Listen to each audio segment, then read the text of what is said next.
Okay, so we're going to go into our flow control lesson. Hopefully some of this will be refresher from Mod 0. We're going to talk about using if and else if statements. We're going to talk about looping, using while, until, and times. And then we'll talk about what happens if you get into an infinite loop. What I want to do, what I want to do is I'm going to continue working on our student that we were working on in the testing lesson. And oh, I'm not sharing my screen. So let me share my screen. So what I've done is I've created 3 more tests for our student to help us walk through this flow control piece. And so I am going to, let me just drop these additional tests into your Slack channel in case you want to follow along. Go away, Zoom thing. Let me create a flow control thread, and I will drop this little snippet into that thread. This is going to be a very fun part of the recording. Okay, there's some additional tests if you would like to follow along. All right, so our first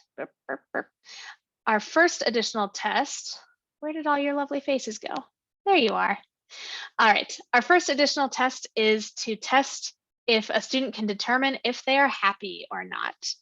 So I want to take just a second before we dive into the implementation of this to actually look at this test because I've done something already different than what we've seen before in our last lesson.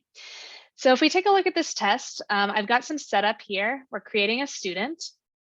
And then I am testing to see if the student has this method is happy, and it should return to us at this first point, false.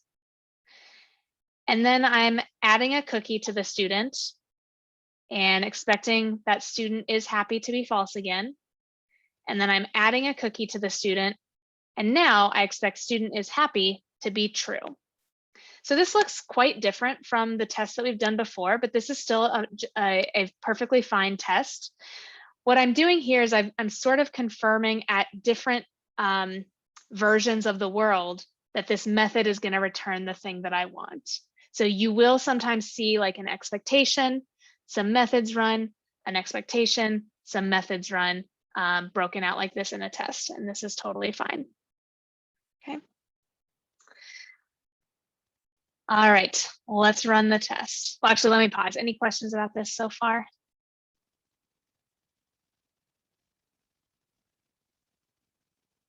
Caitlin.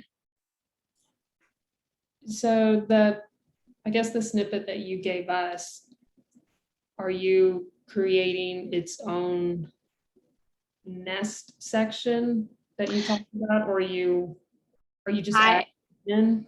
Yeah, I added this to my nest, like my methods nest.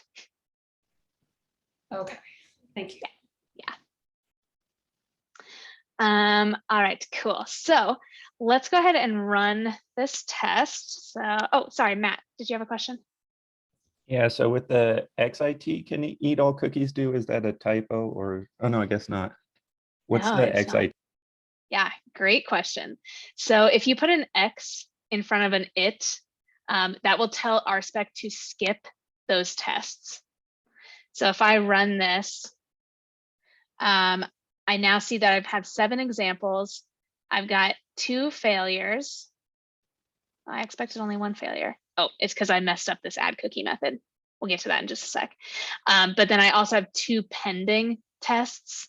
So RSpec is skipping these tests for now.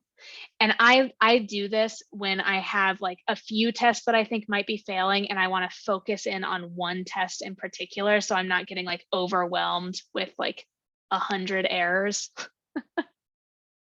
So yeah, you'll see this a lot. Instead of like commenting out this test, I will just put an X in front of it to tell RSpec to skip it. We'll come back to it later. All right, cool. So one thing that you heard me maybe do, oh, Ida, did you have a question? Yes. Did you put these new ones within the same like grouping with describe methods do? Mhm. Yeah. Okay, just wanted to check on that. Yeah, no worries. All right, so one thing that you might have noticed that I did, or you probably heard me, but maybe didn't like pick up on it. In the testing portion of the lesson, I sort of would anticipate what my test was going to give me, like what would happen when I ran my test. And the reason that I do that is just in case I've messed something up in my test, I want to sort of anticipate what I think I'm going to get. And if I get something different, that might mean that I have something going on with my test itself. So as I run this test, I'm expecting that I get an undefined method error for this method is happy. And what I'm getting is I am getting that error, but I'm also getting another error from a previous test. And so this is automatically, or like for me, I can easily pick up on like, oh, whoops, I somehow like broke something from a previous test. I might need to go clean that up before I move on. And the thing that I broke is when we were talking about why I would want to make a very specific expectation, I broke this test and never fixed it. So instead of adding the string chocolate chip, I want to add whatever string is sent in through the cookie name argument. Okay, so now when I run this, I'm expecting only one error, and it should be an undefined method is happy question mark for a student. And so this is happy. Taking a look at this test, it looks like a student is happy if they have more than one cookie in their cookies array. At 0 cookies, the student is not happy. At 1 cookie, the student is not happy. At 2 cookies, now the student is happy. So I am going to use some TDD here. So let's, my error is undefined method is happy. So I'm going to define is happy question mark. Actually, you know what? I'm going to define is happy. And I want to see what happens here. So let's run this. Okay, I still have an undefined method error. It says undefined method is happy question mark. Did you mean is happy? So this is asking me like, hey, in your test, did you actually mean to use this method is happy with no question mark? Nope, I really want that question mark. So I'm going to put the question mark in my definition and run this again. Cool. Does anyone have any thoughts on why I want this method to be is happy question mark?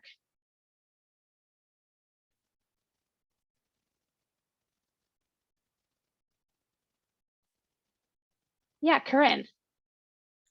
Is it because we don't know if they are happy or not? Ooh, I like it. Yeah, we don't know if they are happy or not. I like it. Erica? Because it's going to return a Boolean. So when you're looking to return a Boolean, it should be phrased as a question. Great, excellent.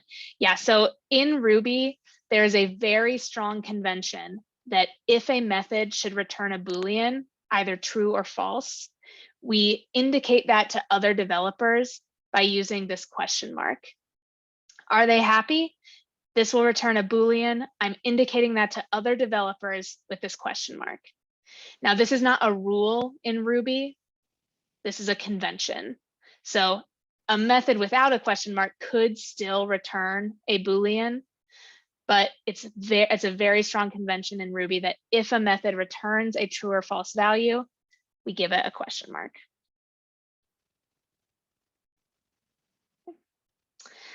All right, cool. Corinne, did you have another question? No, I didn't. I forgot to put my hand up. That's okay, no worries. All right, so now we've got our method there. Okay, cool. So now we're getting a new message. It says we expected false and we got nil.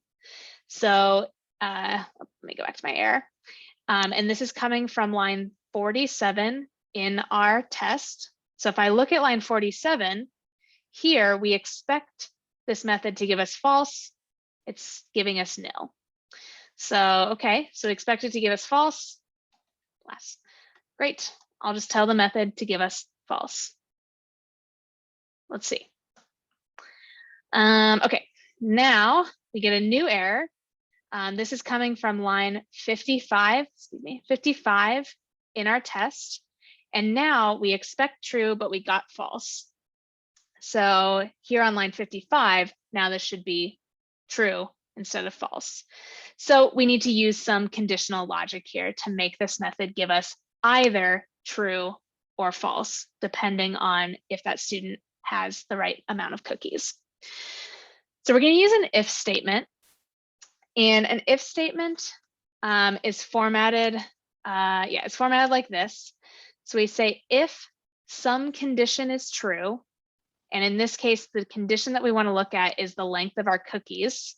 So I'm going to say like if cookies is greater, oops, not cookies, if cookies.length is greater than, and I think this should be greater than 1, then we can return true. Else, I want to return false. And if statements always need to end with an end.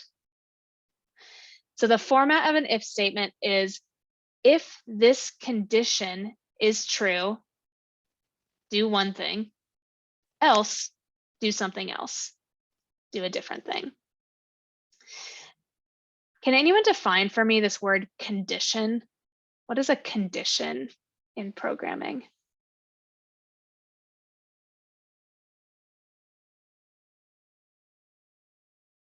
And it's okay if you don't know, because I haven't told you yet, but I'd love to hear some best guesses. Let's hear from Tanner. So it is comparing two objects together with different, like how it's expecting them to be. So that one is expecting one of them to have a greater value. In this case, like as an integer, a higher value. You can also Cool. do like greater than or equal to, yeah. Great. Comparing two So objects. it could be some sort of comparison. I like that. A comparison is definitely a condition statement. Are there any other things that are condition statements? Michael. Well, it needs to be usually a Boolean that evaluates to true. Like in order to satisfy the if. Yeah, in order to satisfy the if, it needs to be a Boolean that evaluates to true. I like this idea of evaluating to. So a condition is anything that evaluates to a Boolean. So technically, this is a condition statement. A condition statement is anything that evaluates to a Boolean. False is also a condition statement. It evaluates to a Boolean. It is and evaluates to a Boolean. So because this will evaluate to a Boolean, either true or false, this is a condition statement.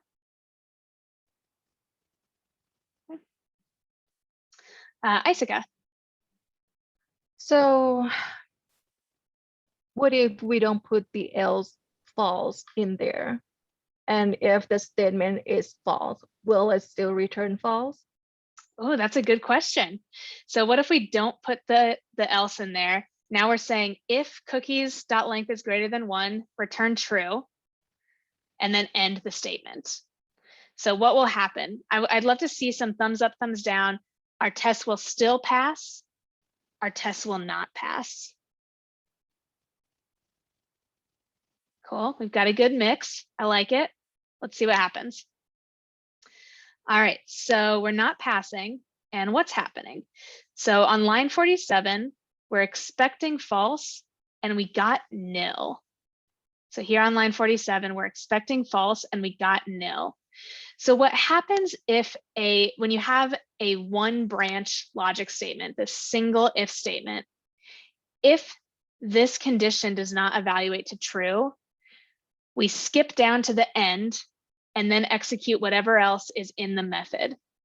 And since nothing else is in the method, this method will return nil if cookies.length is not greater than 1.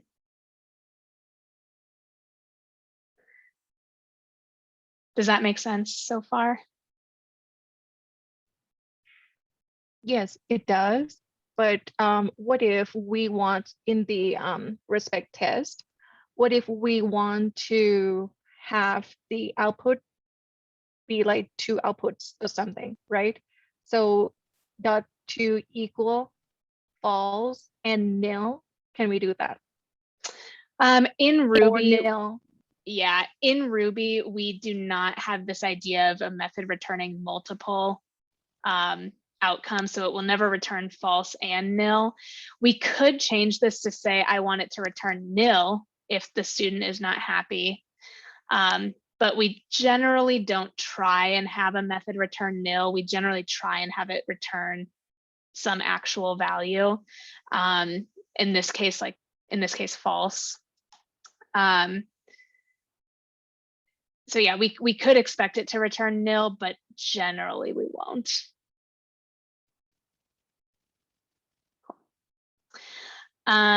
Okay, now there is an interesting piece about this though. I could use, this is one area, or this is one place where I might use a return statement. So I might say if cookies.length is greater than 1, return true, false. So this will pass our test. If we run this, this will pass our tests. We've got 0 failures. And what's happening here is if this condition evaluates to true, we're going to stop running the method, return true, and that's it. We're done. If it does not evaluate to true, we will skip to the end of that if statement and run whatever else is in this method, which is false. Okay. Matt, did you have a question? Yeah, so when I pasted like that code block into mine, whenever I try to run it now, it gets a failure error, undefined local variable or method. Yeah, Like- sometimes copying and pasting from Slack can be a bit funky. I'm going to stop sharing and have you share your screen.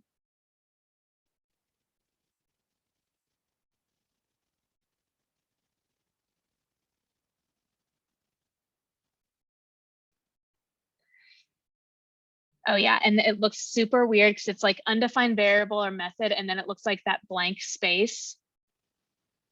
So what I want you to do is, what do I want you to do? Highlight in your error the space in between that backtick and the, yeah, highlight that. I think there's actually a character in there. Copy that. And then in your student spec, do a Command Shift F. Is that what I want? Yeah, and then paste in whatever you just copied. Did it not find anything? In that first. Oh, sorry. No, you were right. You were right first. Just Command F. Sorry. Close that out.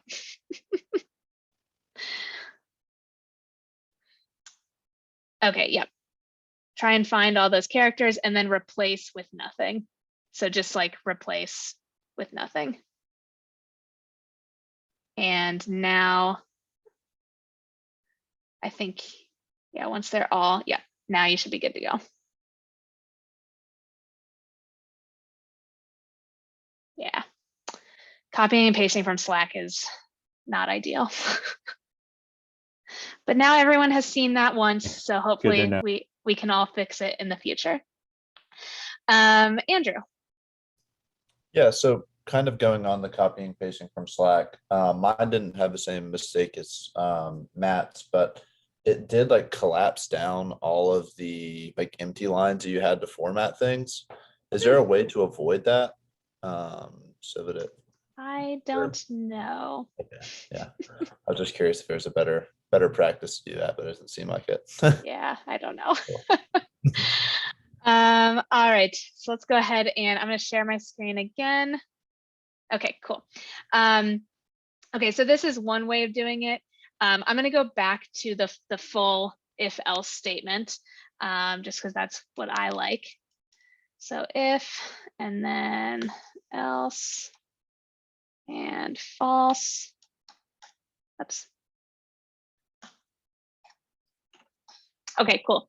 So this is branching logic with 2 branches. Do one thing if something is true, otherwise do another thing. I don't have an example really of this in this test. Let's see, actually, I could do something else. What if we, let's see, student dot add cookie. Let's add a, let's see, raisin. Let's add raisin. And now I'm going to expect student is happy to equal the string very unhappy. I know this is a little bit weird because this question mark indicates to developers that this should return a Boolean, but I want to show a 3 branch logic state, or a 3 branch if statement. So we're just gonna go with it. We're gonna do a weird thing here. So in this case, if the student has any raisin cookies, they should be very unhappy, because I personally do not like raisin cookies. I apologize if raisin is your favorite. So the way that I'm going to change our method here, well, I'm going to run the test first. We're going to TDD. Okay, cool. So we should be very unhappy. We're getting true. So what I want to do here is I want, if my cookies.length is greater than 1, that should generally equal true, but not if any of my cookies are raisin. So I'm going to change this if statement. And I'm going to start with this raisin check because it's the most specific thing that I can check. It's the most specific. So I'm going to say if my cookies include raisin, blah, then I'm going to be very unhappy. Otherwise, then I want to check and see, like, okay, now that I've determined that I'm not very unhappy, I can see is the length greater or not. And so the way that I'm going to do this is with an else if. And I'm going to say else if my cookies dot length is greater than 1, return true, else return false. And we're still going to need to end with an end. So now this branched logic has 3 branches. It's either going to return very unhappy, true, or false. And so we can run this and this will pass. Great. And the key piece that I've added here is this else if. So if I have logic that says, like, if this is true, do thing A. If something else is true, do thing B. If something else is true, do thing C. If something else is true, do thing D. We need to use these else ifs to be able to determine, or to be able to run another condition. So if this thing is true, do this. Else if this thing is true, do this. Else, do something else different. And I can have as many else ifs as I need. I will always have one if. I will always have an end. I can have 0 or infinite else ifs. I can have 0 or 1 else. Isika. So I noticed that the word raisin is in the lower R. What if is in the capital R? Will that have the same output that we expect? No, this is case sensitive. Yeah. Okay, so what do we have to do in that case? Like, we have to do all dot lowercase?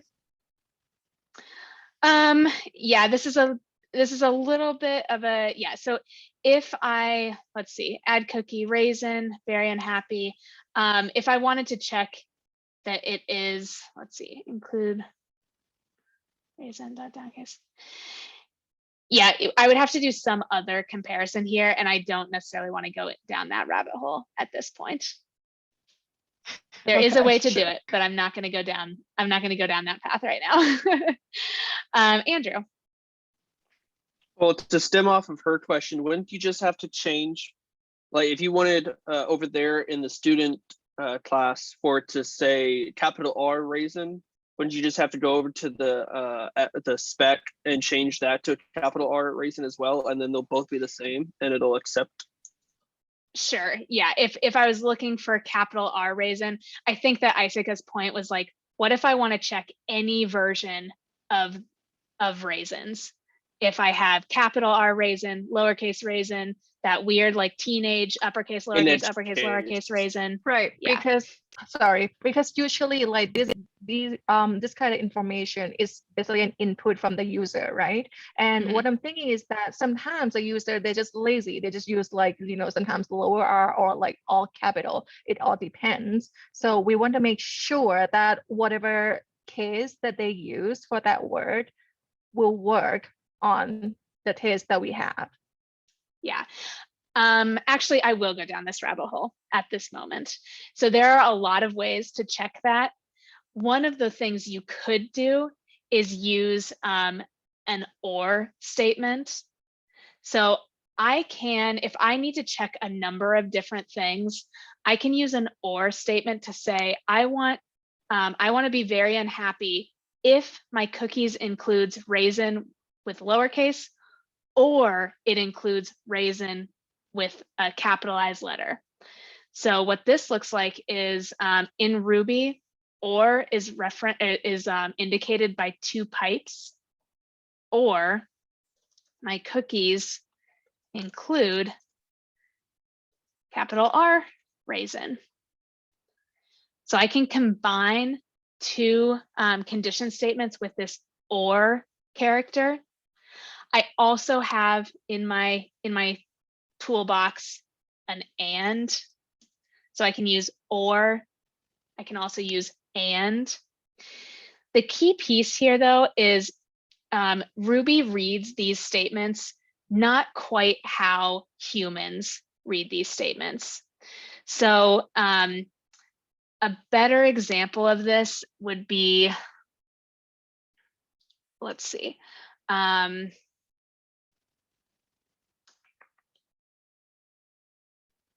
Let's see, what's a good example? So if I had this is going to be a little bit funky, but if I have a thing that says like, why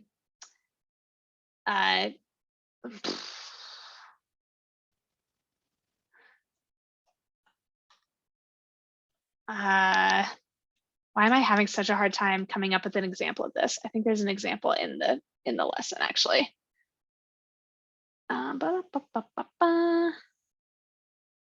Yeah, there's an example in the lesson. I'm just going to put this down here at the bottom of our class. So if we have like dog breeds, we're going to say a dog breed is Corgi. And the age of this dog is 2. And we say, let's see, breed is Corgi, or actually, I don't care about the age right now. So let's say I want to do something like if the dog breed is Corgi or Golden. So in English, I might say like if breed is equal to Corgi or Golden, do something. Else, do a different thing. So this is how I might write this if I were just like translating English into Ruby. If the breed is Corgi or Golden. Ruby though evaluates both sides of or and ands separately. So Ruby will evaluate all of this as one condition and everything on the other side as a different condition statement. So you want full condition statements on either side. And just a reminder, condition statements are statements that evaluate to a Boolean. So they evaluate to either true or false.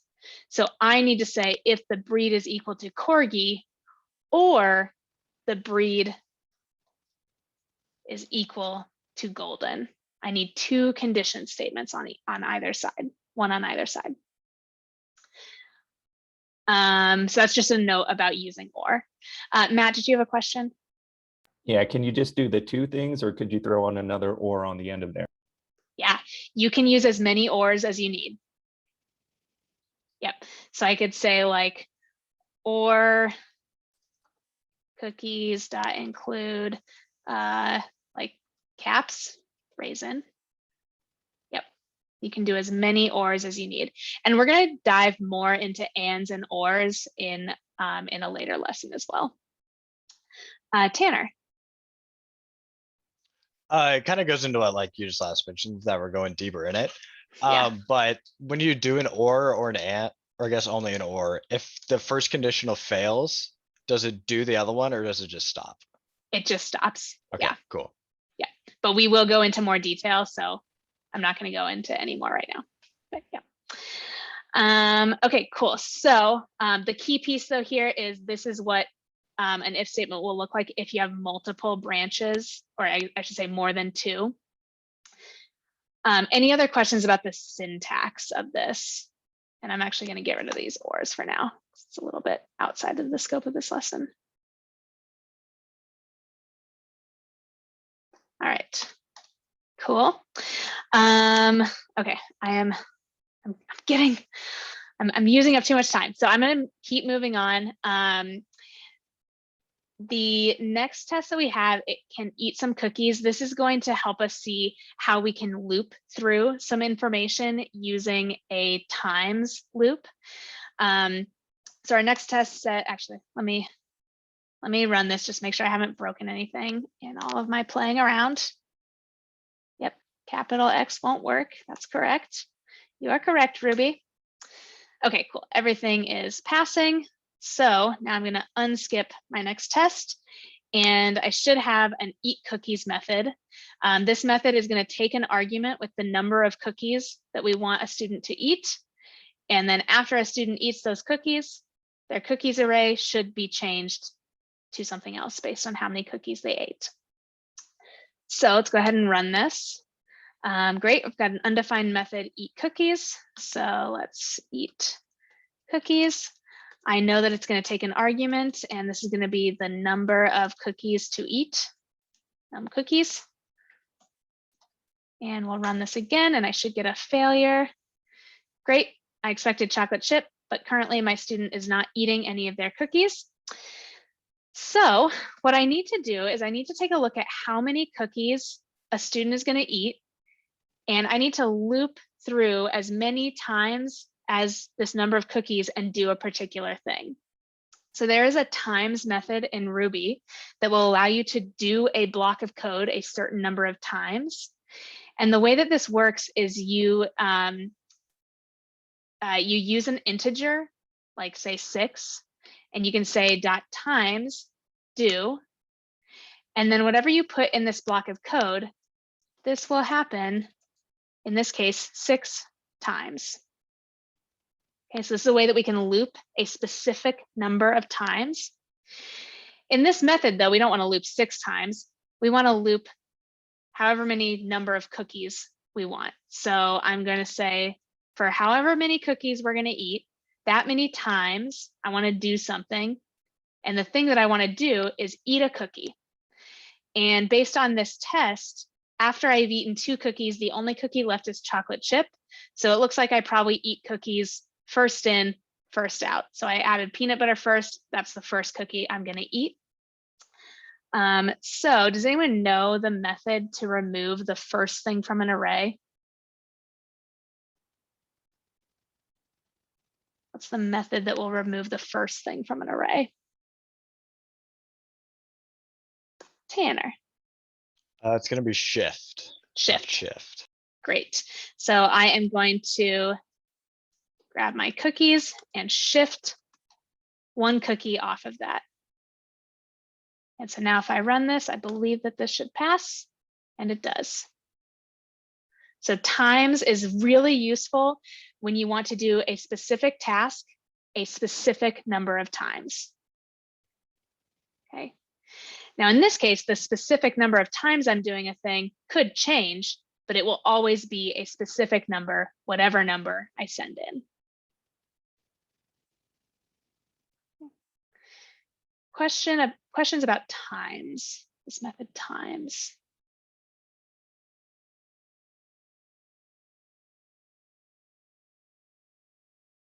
All right. Cool. This next method, it can eat all cookies.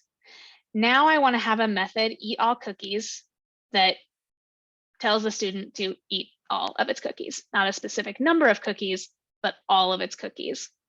Now there's a few ways to do this. I'm going to use a bit of a contrived example to show this next bit of functionality. But let's go ahead and run this test. Okay, cool. So I need a method for eat all cookies. Okay. Great. And now I want to do kind of the same thing. I want to start shifting some cookies out of my array, but I don't necessarily know how many times I need to do this. This is not a specific number. I just want to do it for as many times as it takes to clear out my cookies array. So there's another method that is useful here, and it is while. And the way that while works is it takes some condition and it loops through this block, does this while the condition is true. So as long as this condition evaluates to true, it's going to keep running this block. So it'll run the block, check the condition. If it's true, it'll run the block again and check the condition. If it's true, it'll run the block again and check the condition, et cetera, on until the condition is false. As soon as the condition is false, it will break out of that loop and end. Yeah, it'll just break out of the loop. And in this case, that'll be the only thing that we do. So the condition we want to check is if the cookies array has anything in it.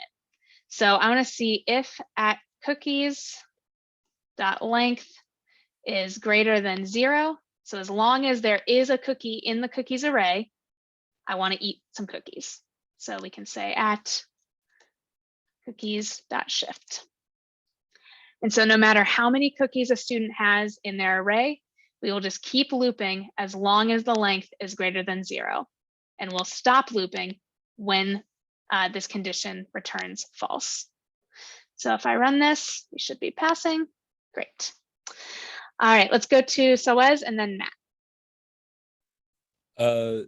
So in the eat all cookies method, instead of doing add cookies.shift, if you just typed in the method eat cookies, would that still work? I could. So I could say eat cookies. Now this method will take an argument. And in this case, I probably just want to send it 1. So eat 1 cookie. So yeah, I could do this. In this example, I think it's like, yeah, I could do this, but I'm going to keep it with shifting just to keep this example more straightforward. Thank you. Yep. Matt and then Michael. So I realized you were like trying to show the while thing, but my initial thought on how to do this was just set the at cookies equal to an empty array again. Is there yes, that would be much more simple. Okay, there's not a reason that would be a bad call in this case? No, in this case, there is not a reason why I wouldn't do that, except that I wanted to show you while. Cool, thank you. Yeah. Michael. Yeah, I was just curious if there is a convention to include the do in that block. Or I think you must include the do.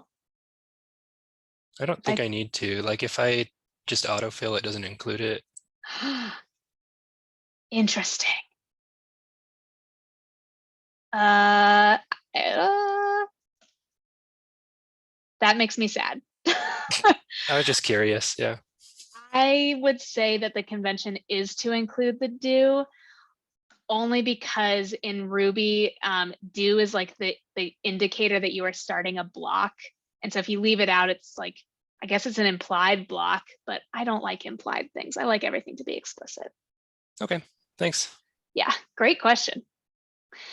Okay, cool. Any other questions about while?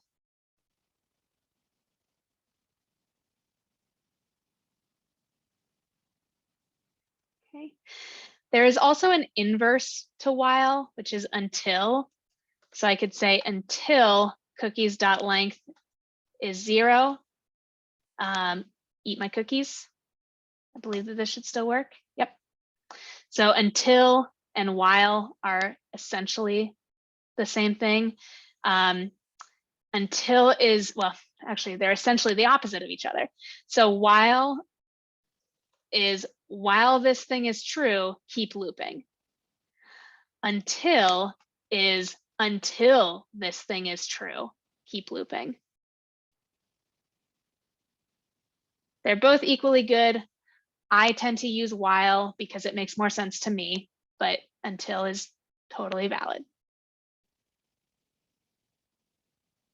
Questions about until?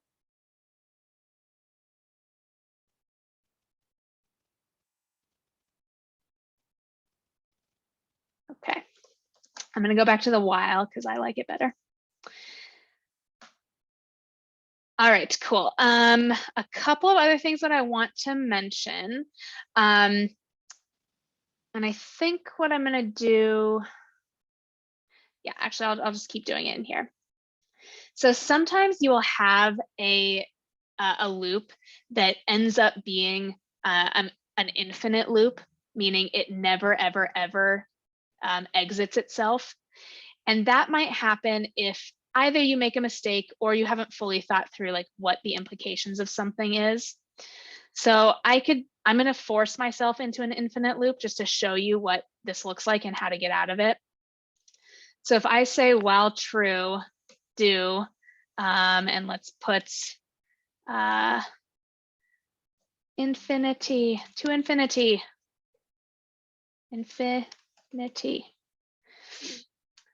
So if I run this, I'm going to get into an infinite loop because true will always be true.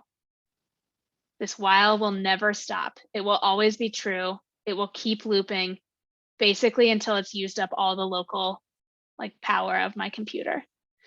So to get out of this, I'm going to Control C, and this might take a second, but it should get me out of it. There we go. Cool. So Control C to break out of an infinite loop. Control C to break out of an infinite loop. And this will happen whether you are running something in our test, or if you're in Pry and you say like, while true, do happy. Oh, well, it's just doing it in the background. It's not printing, but Control C will still get you out of that. Let me show that in a better way. All true, do print happy. Okay, now we can see that it's working. And Control C will get me out of that.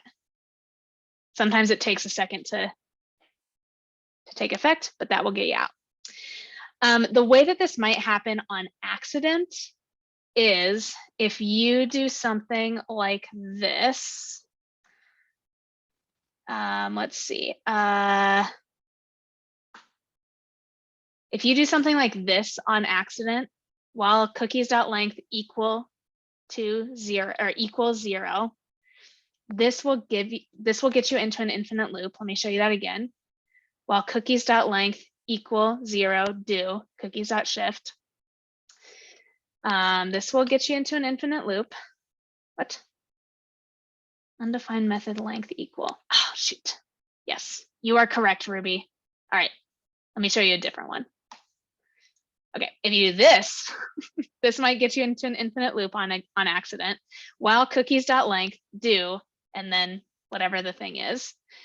And so if I run this, it will just like stand here, seemingly doing nothing, but really I'm in an infinite loop. And so to get out of it, I need to Control C and go fix my code. And I can see that I am in an infinite loop if I like print, like here I am. Oh, it's shutting down. I'm going to force it again. So So yeah, so I just put this print statement in here just so we can see more easily that we are in an infinite loop. And I can Control C to get out of it. Come on, there we go. And yeah, so what is happening here is, and we'll go into more detail on this a little bit later, but I think it's important just to like give you a bit of a preview. This condition statement, or this while, is looking for a condition statement. So it's looking for a true or false. If there is an absence of a true or false, it's going to try and force either a truthy or a falsy outcome.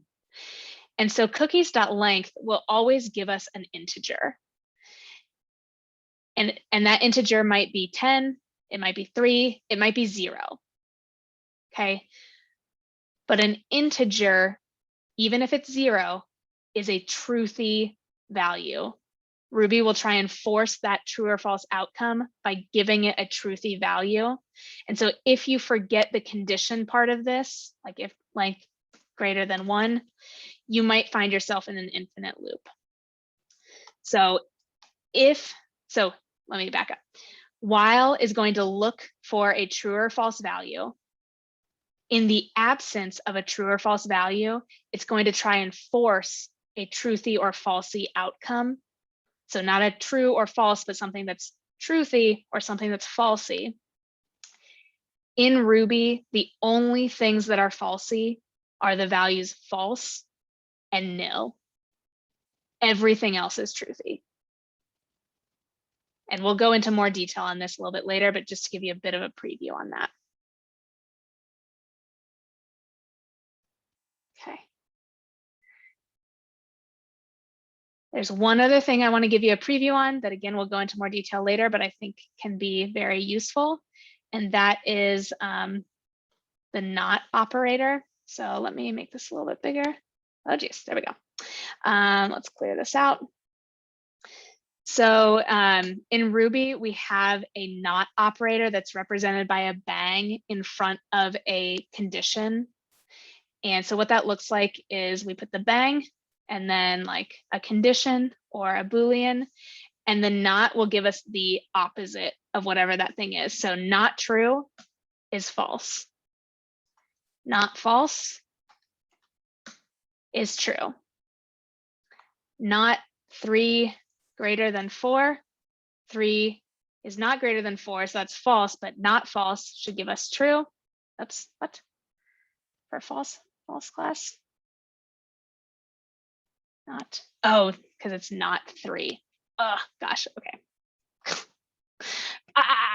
Okay.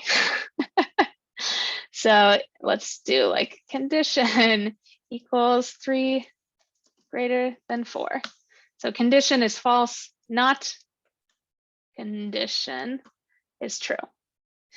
Okay, the key piece here is this not is basically like, give me the opposite Boolean value of what this thing is. So not true is false. Not true is true. Don't ever do that, but that does work. All right, it is noon. Any last questions? Let me take a look at the chat, see if there's anything in there that I need to do. Any other questions? Hopefully most of this flow control was a bit of a refresher from Mod 0.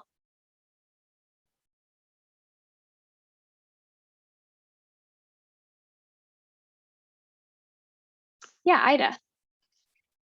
This is actually for later. I don't have any questions about this. What do we need for the independent challenge? Like, how does? Yeah, good question. So the independent challenge later, we do not get on a Zoom call for that. Mike or myself or Tim will drop a link to a repository that you will fork and clone, and you'll work through the, it'll be like a mini project in that repository, and you'll work through that during that, what is it, hour and a half or hour or 2 hours, whatever the time is. Yeah, so that's individual work on a challenge, timed challenge. So if we don't finish the challenge in time, do we just turn in what we have? Or Yes. how does, okay. Yep. Yep, you'll just turn in what you have. And these challenges, like emphasis on the word challenge, these are meant to be challenging. Erica.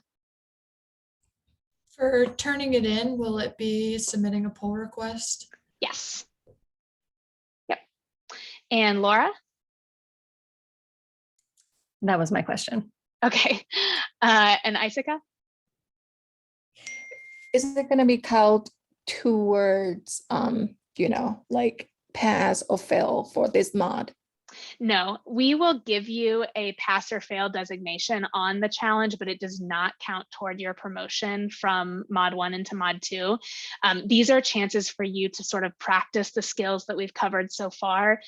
It'll give you a good idea of like, okay, if I'm able to get through iteration 3 of the challenge, I'm on track, I'm keeping up with the materials.